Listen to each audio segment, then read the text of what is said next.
Hello दोस्तों, स्वागत है आपका फिर से एटॉमिक स्ट्रक्चर के लेक्चर सीरीज पार्ट नंबर 29 में।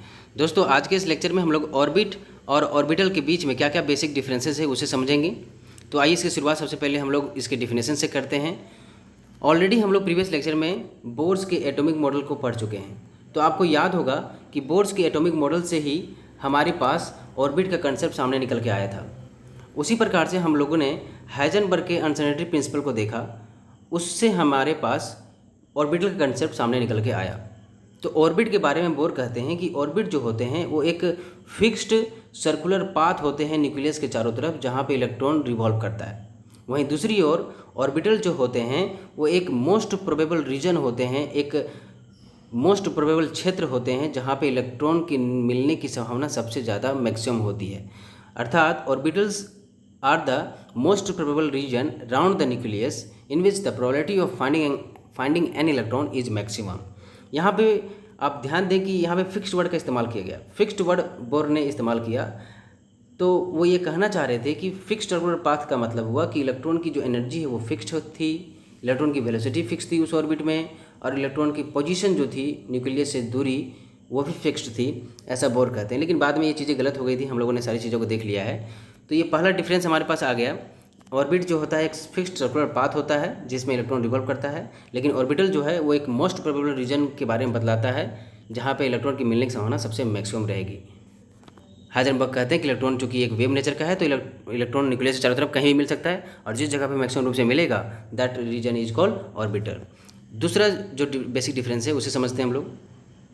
तो अभी हम लोगों ने देखा कि ऑर्बिट जो होते हैं वो एक डिफरेंट पाथ को रिप्रेजेंट करते हैं, लेकिन वहीं अगर ऑर्बिटल की बात करें तो ऑर्बिटल एक प्रोबेबल पाथ को रिप्रेजेंट करते हैं, एक संभावित क्षेत्र की, संभावित रास्ते की बात करते हैं जहाँ पे इलेक्ट्रॉन की मिलने की संभावना मैक्सिमम हो सकती है।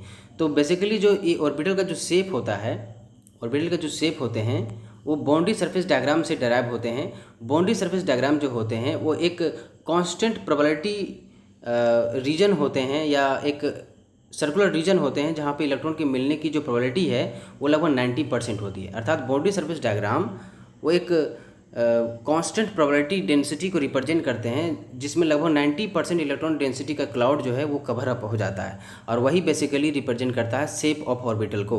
ये सारी चीज़ें हम लोग देख चुके हैं ऑलरेडी पहले ही। तो आई होप आपको ये डिफरेंस समझ में आ गया हो कि ऑर्बिट जो होते हैं वो डिफरेंट पाथ को रिप्रेजेंट करते हैं, लेकिन ऑर्बिटल का कोई डिफरेंट पाथ नहीं होता है, वो एक प्रोबेबल पाथ को रिप्रेजेंट करते हैं, एक प्रोबेबल रीजन को रिप्रेजेंट करते हैं जिसमें इलेक्ट्रॉन की मिलने की संभावना सबसे मैक्सिमम होती है। आइए तीसरे बेसिक डिफरेंस के ऊपर बात करते हैं। तीसरा जो बेसिक डिफरेंस है वो लाइक करता है इनके डिजिग्नेशन में।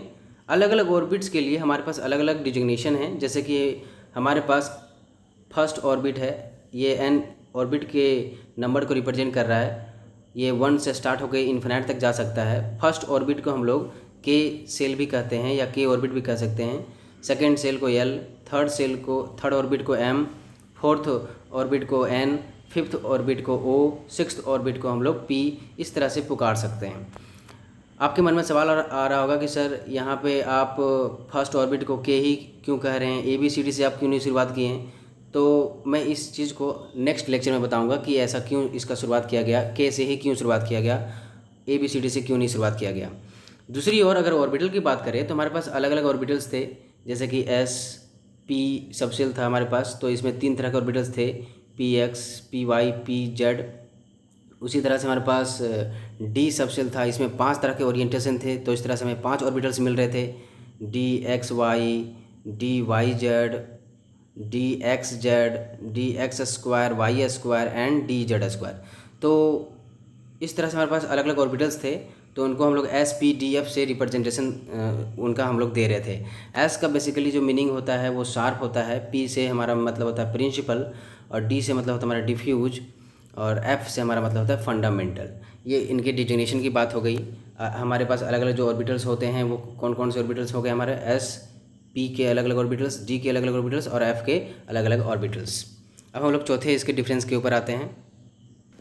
चौथा जो बेसिक डिफरेंस है वो इनको शेप के ऊपर लेकर के है। हमारे पास जितने भी ऑर्बिट्स हैं उन सभी ऑर्बिट का जो शेप है वो सर्कुलर शेप होता है, वो सभी सर्कुलर रीजन में होते हैं और सर्कुलर शेप के होते हैं। लेकिन जो हमारे ऑर्बिटल्स होते हैं उनके शेप अलग अलग होते हैं। जैसे जो ऑर्बिटल है हमारा उसका शेप स्फेरिकल होता है, हम लोग ऑलरेडी इसके बारे में देख चुके हैं। क्यों होता है इसको भी हम लोग समझ चुके हैं।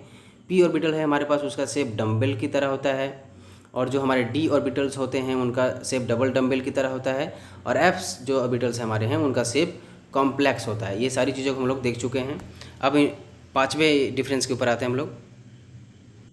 ऑर्बिट के केस में इलेक्ट्रॉन का जो मूवमेंट है वो 2 डायमेंशनल होता है, लेकिन वहीं ऑर्बिटल के केस की बात करें तो हमारे जो इलेक्ट्रॉन का मूवमेंट है वो 3 डायमेंशनल होता है। अर्थात ऑर्बिटल बेसिकली एक 3 डायमेंशनल रीजन को या 3 डायमेंशनल स्पेस को रिप्रेजेंट करते हैं, जहाँ पे इलेक्ट्रॉन की मिलने की संभावना सबसे हाईएस्ट होती है, मैक्सिमम होती है। वहीं अगर दूसरे और बात करें ऑर्बिट की, तो वहाँ पे इलेक्ट्रॉन की जो मोशन होती है वो 2 डायमेंशनल होती है। और उस पार्टिकुलर ऑर्बिट में इलेक्ट्रॉन की जो एनर्जी होती है, वेलोसिटी होती है और उसकी जो पोजीशन होती है वो सारी चीज़ फिक्स्ड होती है। लेकिन वहीं अगर 3D डायमेंशनल स्पेस में बात करें, ऑर्बिटल के केस में बात करें, तो ना ही उसकी हम लोग वेलोसिटी और ना ही उसकी पोजीशन एक साथ नहीं कैलकुलेट कर सकते हैं। लेकिन किसी पार्टिकुलर समय में अगर ज्ञात करना हो तो हम लोग किसी एक चीज़ को एक समय में फाइंड आउट कर सकते हैं। एनर्जी फिक्स होती है, हम लोग देख चुके हैं।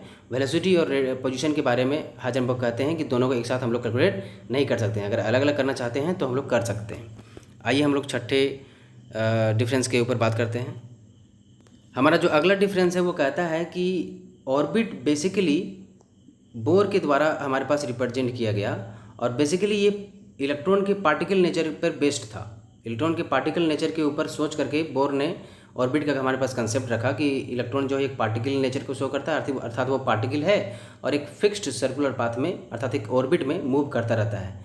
लेकिन वहीं हमारे हाइजेनबर्ग कहते हैं कि इलेक्ट्रॉन जो है उसके पास ड्यूअल कैरेक्टर है। डी ब्रोगली के पद्धति से हम लोग पढ़ चुके हैं, तो वो कहता है कि इलेक्ट्रॉन जो है ड्यूअल कैरेक्टर का होता है, और वो चूँकि एक वेव है तो इस हिसाब से उसके जो फिक्स्ड ऑर्बिट की हम लोग बात करते हैं वो पॉसिबल नहीं है, क्योंकि वेव है तो कहीं भी पाए जाने की उसकी संभावना हो सकती है।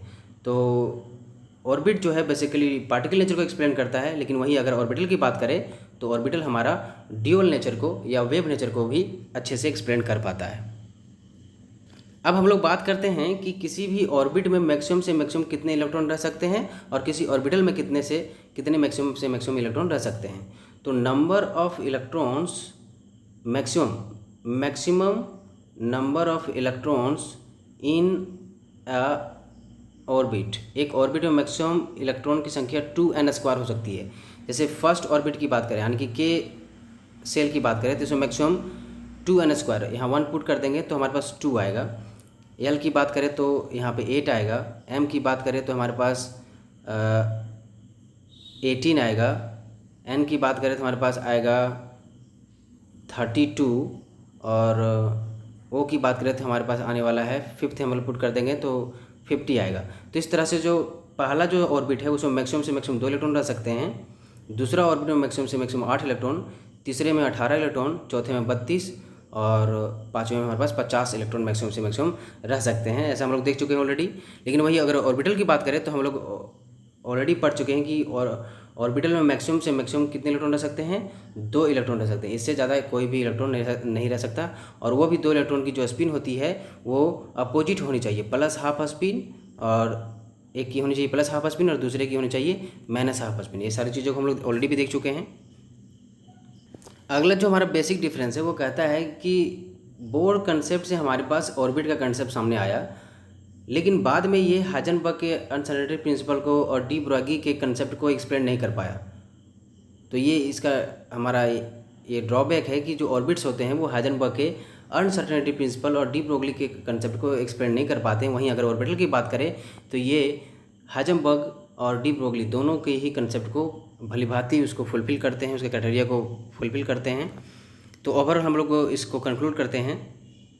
तो अभी तक ओवरऑल हम लोग देखा कि ऑर्बिट जो होते हैं एक डिफिनिट पाथ होते हैं, लेकिन ऑर्बिटल जो है एक प्रोबेबल पाथ को बाउंड्री सरफेस डायग्राम को रिप्रेजेंट करते हैं। ये सर्कुलर शेप इनका होता है, इनके अलग अलग शेप होते हैं, spherical shape, dumbbell shape, double dumbbell shape, complex shape. ये सारे शेप के बारे में हम लोग पढ़ चुके हैं। इनका मोशन 2 डायमेंशनल होता है, इनका मोशन 3 डायमेंशनल होता है। इनके जो डिग्नेशन है वो के एल एम एन वो से रिप्रेजेंटेशन इनका किया जाता है। इनका S P X orbital, P Y orbital, P Z, D X Y, D Y Z, इस तरह से आगे बढ़ता चला जाता है। ये पार्टिकल नेचर को रिप्रेजेंट करते हैं, लेकिन ऑर्बिटल जो है एक वेव नेचर को रिप्रेजेंट कर रहा है। ऑर्बिट का कंसेप्ट हमारे पास बोर से निकल के आता है, लेकिन अगर ऑर्बिटल की बात करें तो उसका कंसेप्ट हाइजेनबर्ग के अनसर्टेनिटी प्रिंसिपल से निकल के आता है। ये नॉन डायरेक्शनल होते हैं, लेकिन ये इनका डायरेक्शन होता है। मैक्सिमम से मैक्सिमम इलेक्ट्रॉन इसमें 2n² हो सकता है और किसी भी ऑर्बिटल में मैक्सिमम से मैक्सिमम t इलेक्ट्रॉन हो सकते हैं। तो इस तरह से हम लोगों ने सारे बेसिक डिफरेंसेस को समझा है। आई होप आपको सारे डिफरेंसेस समझ में आ गए हों। किसी तरह का आपको डाउट हो तो आप मुझे कमेंट सेक्शन में पूछ सकते हैं। Thanks for watching my videos. Please do subscribe and share to your friends and colleagues. Thank you.